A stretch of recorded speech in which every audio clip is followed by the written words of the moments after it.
राजा जनक के शासनकाल में एक व्यक्ति का विवाह हुआ।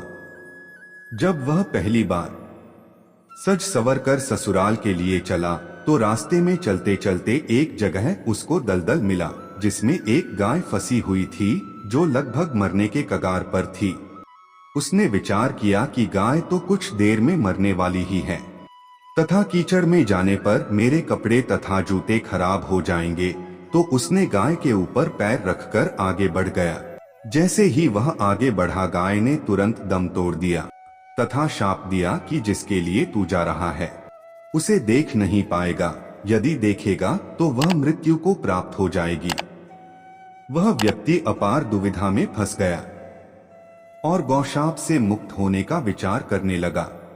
ससुराल पहुंचकर वह दरवाजे के बाहर घर की ओर पीठ करके बैठ गया और यह विचार कर कि यदि पत्नी पर नजर पड़ी तो अनिष्ट नहीं हो जाए। परिवार के अन्य सदस्यों ने घर के अंदर चलने का काफी अनुरोध किया, किंतु वह नहीं गया और न ही रास्ते में घटित घटना के बारे में किसी को बताया।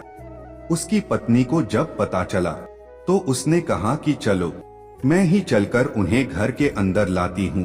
पत्नी ने जब उससे कहा कि आप मेरी ओर क्यों नहीं देखते हो, तो भी चुप रहा।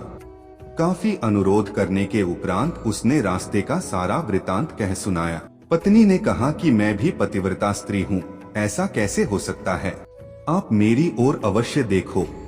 पत्नी की ओर देखते ही उसकी आंखों की रोशनी चली गई और वह गाय के शाप वश पत्नी को नहीं देख सका। पत्नी पति को साथ लेकर राजा जनक के दरबार में गई और सारा कह सुनाया।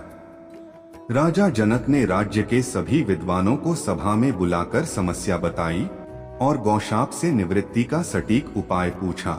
सभी विद्वानों ने आपस में विचार कर एक उपाय सुझाया कि यदि कोई पतिव्रता स्त्री छलनी में गंगाजल लाकर उस जल के छींटे इस व्यक्ति की दोनों आंखों पर लगाए तो गौशाप से मुक्ति मिल जाएगी और इसकी आंखों की रोशनी पुनः लौट सकती है। राजा ने पहले अपने महल के अंदर की रानियों सहित सभी स्त्रियों से पूछा तो राजा को सभी के पतिव्रता होने में संदेह की सूचना मिली। अब तो राजा जनक चिंतित हो गए।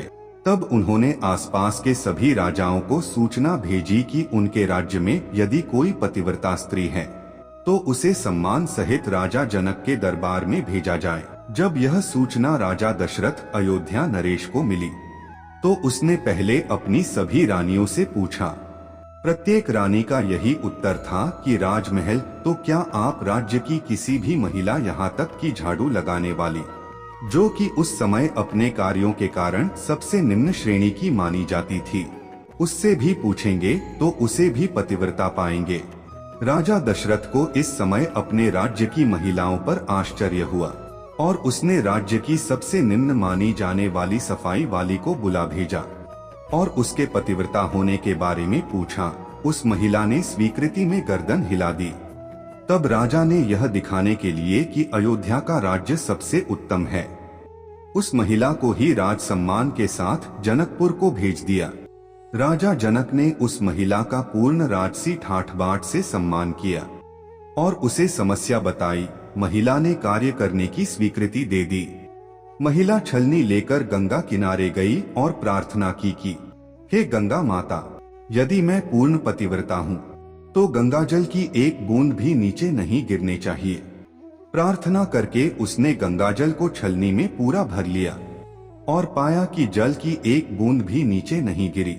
तब उसने यह सोचकर कि यह पवित्र गंगाजल कहीं रास्ते में छलककर नीचे नहीं गिर जाए, उसने थोड़ा सा गंगाजल नदी में ही गिरा दिया और पानी से भरी छलनी को लेकर राज दरबार में चली आई।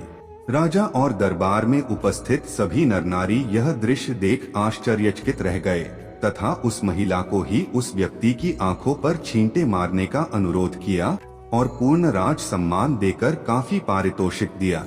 जब उस महिला ने अपने राज्य को वापस जाने की अनुमति मांगी तो राजा जनक ने अनुमति देते हुए जिज्ञासा वश उस महिला से उसकी जाति के बारे में पूछा। महिला द्वारा बताए जाने पर राजा आश्चर्यचकित रह गए। सीता स्वयंवर के समय यह विचार कर कि जिस राज्य की सफाई करने वाली इतनी पतिव्रता हो सकती है तो उसका पति कितना शक्तिशाली होगा, यदि राजा दशरथ ने उसी प्रकार के किसी भी व्यक्ति को स्वयंवर में भेज दिया तो वह तो धनुष को आसानी से संधान कर सकेगा और कहीं राजकुमारी किसी निम्न श्रेणी के व्यक्ति को न वर ले। अयोध्या नरेश को राजा जनक ने निमंत्रण नहीं भेजा, किंतु विधाता की लेखनी को कौन मिटा सकता है। अयोध्या के राजकुमार वन में विचरण करते हुए अपने गुरु के साथ जनकपुर पहुंच ही गए और धनुष तोड़कर राजकुमार राम ने सीता को वर लिया।